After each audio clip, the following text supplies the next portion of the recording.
My name is Nancy Yadav. I'm working as a planning officer in Haryana Real Estate Regulatory Authority. Today we are going to discuss about transit-oriented development.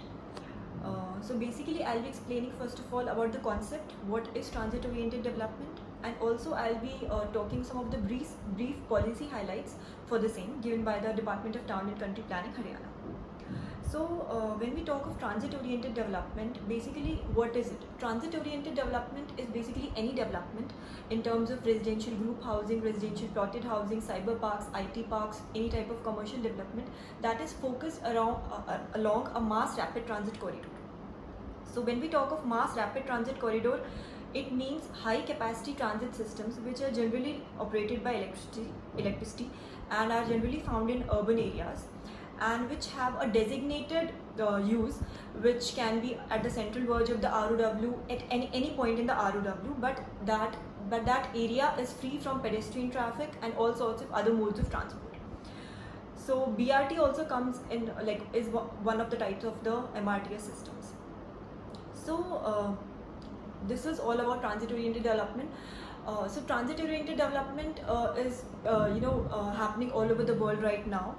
So some of the places in Latin America where it is currently functioning is the Curitiba, Brazil, where there is high density development adjacent to high capacity transportation systems, particularly the BRT systems. So this is happening in Brazil.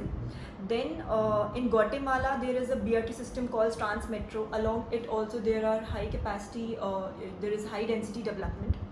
In North America, in basically all over the world, in Ottawa, in Ontario, there is the LRTS light rail transit system. In Toronto, there is the Yonge Street subway line along which we can find. So all over the world these days we can find examples of transit-oriented development, and it is one of the recent initiatives by the government to generate funds for these transit systems, because the fare box revenue collection alone is not sufficient to sustain the funding that is done for these MRTS systems.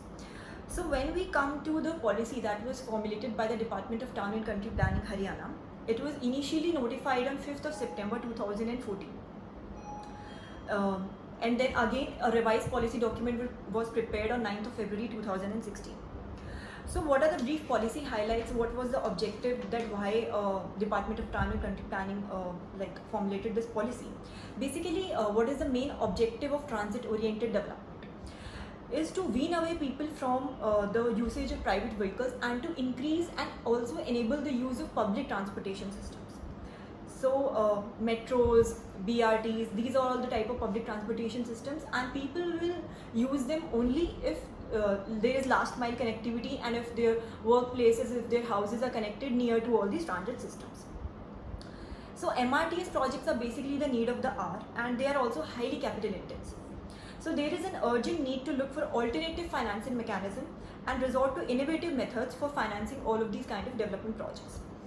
So Ministry of Urban Development had advised the state government to create a dedicated UTF, that is the Urban Transport Fund, and also to set up an urban metro rail transportation authority for arranging finances and implementing the MRTS projects. So how will we generate funds? So one of the methods is to re-densify the areas along the MRTS corridors, and then there will be dedicated fee and charges which can be one of the sources for generating the revenue for the same. This process of re-densification along the MRTS corridors is basically known as transit-oriented development. So there are various policy highlights. There are various policy heads which we can go through. So there are various TOD zones which have been demarcated by the Haryana Mass Rapid Transit Corporation for these TOD zones.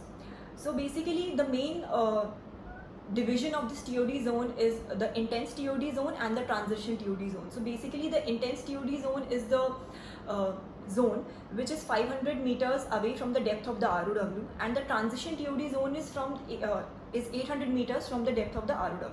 So basically 500 to 800 meters is the transition zone and 0 to 500 meters is the intense TOD zone. So these are the demarcations of the two type of TOD zones that have been done. Usually what happens is that the ground coverage that is there in any type of group housing colony, in a usual case scenario 35%, but in TOD the maximum ground coverage that we provide in multi-story group housing is 40%. In intense and transition, both type of zones. In IT parks, the ground coverage has been revised up to 50%. In integrated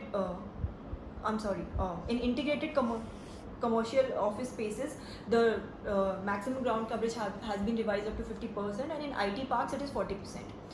In a usual case scenario, the FAR that we achieve is 1.75, but in TOD the FAR, the benefit of this policy is the FAR that we are allowed to achieve is 3.5. Also, there are revised parking norms for the same. Up to 100 square meters it is 0.5 ECS, between 100 to 150 it is 1 ECS, more than 150 square meters it is 1.5 equivalent car space. Also, it has been divided according to the type where the parking will be done. For example, 1 ECS will be 23 square meters, the area for 1 ECS will be 23 square meters for open parking, 28 for stilt parking, and 32 square meters for basement parking. So these kind of different type of provisions for parking, for ground coverage, FAR, all these planning parameters are different in case of transit-oriented development. So all these kind of things, also the fee and charges are different for the same. And the Haryana Mass Rapid Transit Corporation has identified a lot of metro corridors for the development of transit-oriented development, which is the Delhi Metro extension along Gurugram Mehroli Road up to Sector 29, Metro link from Badarpur to Ballabgarh, Metro link from Mundka to City Park Bahadurgarh, and the most recent addition has been the MRT's project from Huda City Centre, Gurugram to Babel via Global City and Manesar, to the extent it falls within the limits of the Gurgaon Development Plan of 2031 and 80. So basically, I would just like to summarize the entire thing as that transit-oriented development is the need of the hour. We need to emphasize the use of public transportation systems, and also we need to enable their use. And their use can only be enabled if there is densification along these corridors. And transit-oriented development policy focuses on the prerequisites and the guidelines for the same. And I think it is a great initiative, and it will help in sustainability and creating in helping last mile connectivity and sustainability for the urban planned developments. Thank you.